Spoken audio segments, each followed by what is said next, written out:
السلام علیکم ناظرین، میں حکیم عبدالماجد فاضل طب و جراحت اپنے چینل ہر پل صحت کی طرف سے آپ کی خدمت میں حاضر ہوں۔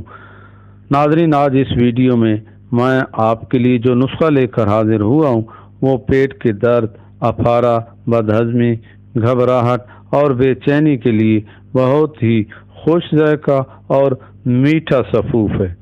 جو بھی اس کو ایک بار استعمال کرتا ہے وہ اس کے خوش ذائقہ ہونے کی وجہ سے بار بار استعمال کرتا ہے، کیونکہ ایک تو اس کا کوئی سائیڈ ایفیکٹ نہیں ہے، اور دوسرا جن افراد کو پیٹ کا مرض رہتا ہے، کبھی اسہال شروع ہو جاتے ہیں اور کبھی قبض ہو جاتی ہے، ان کے لیے اور مرض سنگ رہنے کے لیے یہ میٹھا اور خوش ذائقہ سفوف بہت ہی مفید ہے۔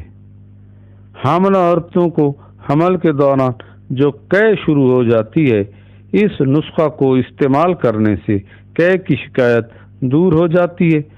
اس کے علاوہ ملیریا بخار میں جب اسہال، قے اور ابکائیاں آ رہی ہوں، جی مت لا رہا ہو، بھوک نہ لگتی ہو، منہ کا ذائقہ بد مزہ اور کڑوا ہو، اس وقت اس سفوف کو استعمال کرنے سے ان تمام عوارضات سے نجات مل جاتی ہے۔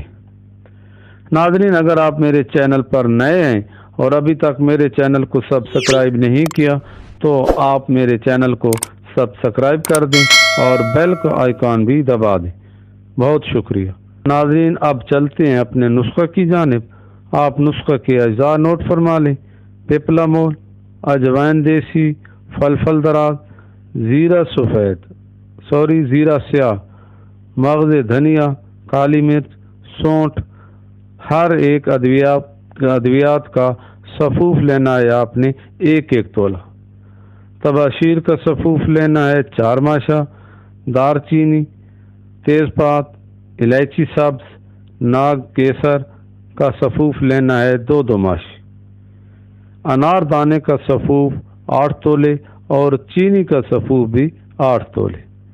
ان سب ادویات کے سفوف کو ملا کر اچھی طرح مکس کر لیں۔